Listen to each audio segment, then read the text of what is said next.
Chaque page que vous ajoutez dans votre site web vient par défaut avec une bannière de page telle que vous l'avez définie à l'intérieur de votre thème. Vous allez pouvoir, si vous le souhaitez, personnaliser cette bannière sur chacune de vos pages de site web. Je suis ici sur la page d'accueil, donc je retrouve ma bannière.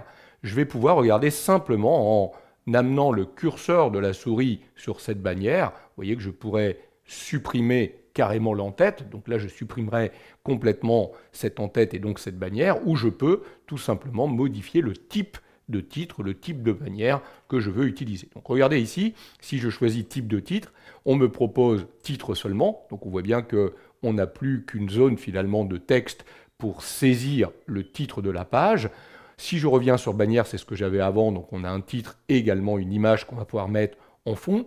On pourrait décider de créer une plus grande bannière, donc on aurait plus d'espace pour notre image, et même une taille beaucoup plus importante, couverture. Vous voyez que là, on utilise un espace beaucoup plus grand pour cette bannière. Alors là, ce que je fais là n'impacte que la page d'accueil. Vous voyez que si je reviens sur la page Nos produits ou Nos contactés, elles sont restées telles qu'elles étaient avec la bannière par défaut définie dans le thème.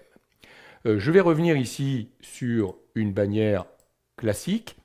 Notez qu'il est possible, si on veut, de modifier l'image. Là, il a repris l'image qui a été définie dans le thème. D'ailleurs, regardez, le petit bouton qui se trouve en bas à droite ici permettrait d'aller modifier carrément le thème et d'aller choisir, pourquoi pas, une autre image par défaut pour notre bannière. Moi, ici, je vais laisser le thème classique avec cette image de fond. Je vais juste aller dans la page Nos produits et décider de changer l'image qui se trouve sur cette page Nos produits. Donc là, je vais choisir changer d'image. Je peux l'importer à partir de mon ordinateur ou alors sélectionner dans mon Drive ou dans un Drive partagé. Je peux même aller la récupérer dans une galerie proposée par Google. Moi, je vais aller dans mon Drive.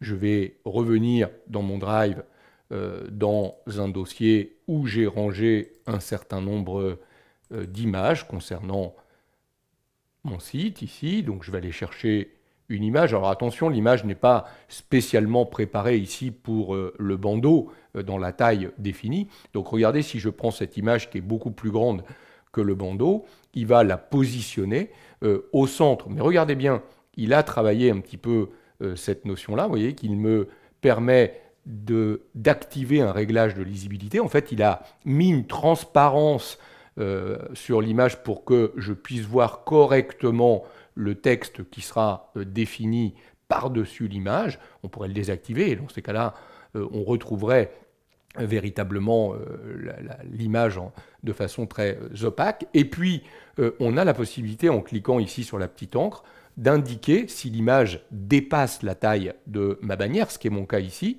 comment je positionne l'image. Vous voyez, si je clique ici en haut à gauche, il va aller me chercher la partie haut gauche de l'image, ou ici la partie centrée, ou la partie droite, etc., etc., correspondant à mon image. Alors bien entendu, l'idéal, ce serait de préparer correctement l'image à la taille, évidemment, du bandeau qui est utilisé, de la bannière, en fonction du type de bannière que vous choisissez. Donc là, cette bannière, je l'ai personnalisée uniquement pour Nos produits. Vous voyez que accueil est resté tel quel.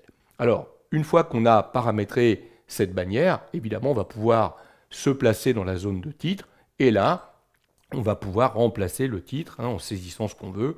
Allier plaisir et santé, ça va être le titre de notre site. On va essayer de ne pas faire de faute orthographique. Voilà, très bien.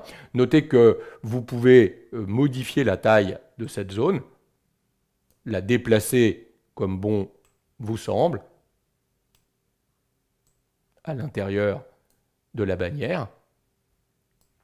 Vous avez la possibilité également, quand vous êtes à l'intérieur, d'utiliser la petite barre d'outils qui va vous permettre de modifier l'apparence du texte de cette bannière. Mais par défaut, il a repris les éléments du thème. Autrement dit, il a appliqué le style titre qui avait été défini dans votre thème, donc la police, la taille, les éléments qui vont bien. Mais vous pourriez tout à fait personnaliser, modifier complètement l'apparence de ce titre. Vous voyez qu'il est très simple de personnaliser les bannières des pages de votre site web.